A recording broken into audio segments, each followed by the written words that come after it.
Hi there, I'm Lindsay. I work with the Division of Compliance Assistance, and I'd like to welcome you to our Pollution Prevention mini-series. What's pollution prevention, you may ask? Simply put, pollution prevention, or P2, is the prevention or elimination of pollution at the source. That is, it's not controlling pollution after it's already happened, but making sure that pollutants never get produced in the first place.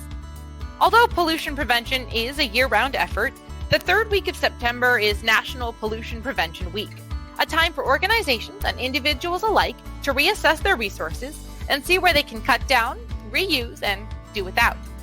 As part of our P2 efforts, the DCA wants to help the public find easy actions that can prevent pollution in their own lives and save you some money on the side.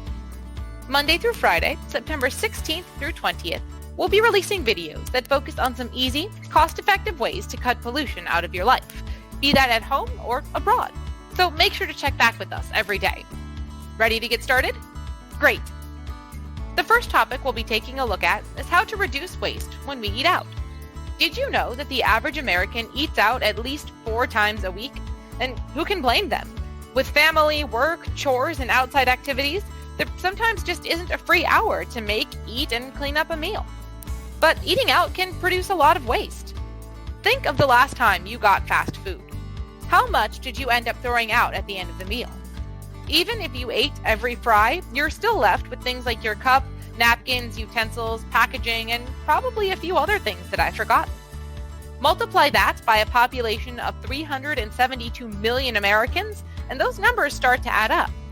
In fact, a single fast food restaurant generates an average of 200,000 pounds of food-related waste per year.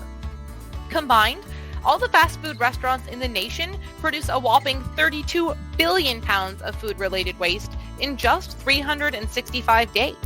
That's a heavy problem to tackle, but tackle it we shall. Let's start by looking at that waste again. Nearly everything here has a replacement that is more P2 friendly. Choosing to eat inside is a big help. It eliminates the bag, cuts down on emissions from to-go lines, and even gives you control over the number of napkins and sauce packets you use. If you'd like to take these steps further, consider putting the sauce directly on your food to eliminate the package, and keep cloth napkins in your car, as well as a set of reusable utensils.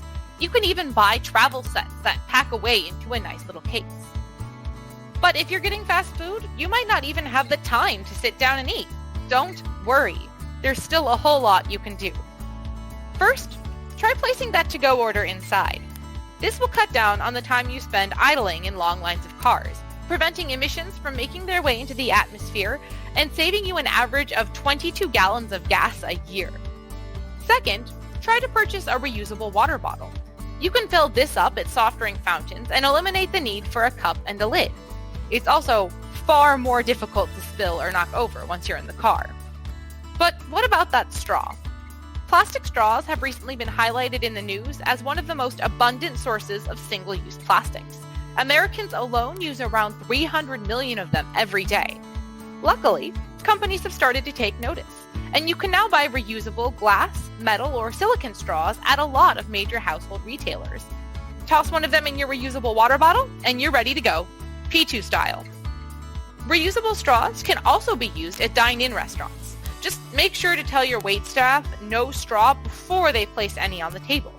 Due to health codes, once an item like a straw has left the kitchen or been placed on a table, it shouldn't be used by restaurant staff.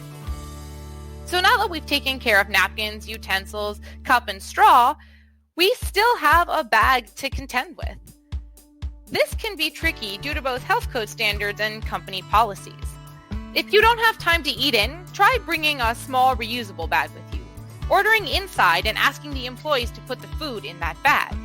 When eating at a dine-in restaurant, it might even be possible to bring your own reusable containers for leftovers, but be advised that you will have to box that food yourself.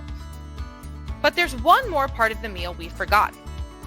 How many times have you ordered a sandwich only to have to pick off the tomato, lettuce, onion, or whatever else you don't fancy?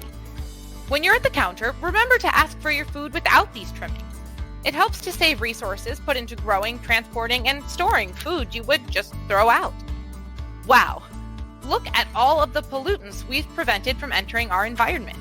Not only are we keeping trash out of landfills, We're also keeping harmful substances out of the air and water. By reducing how much and how often single-use items are used, we're reducing how much they need to be produced and helping to cut down on the amount of fuel and byproducts involved.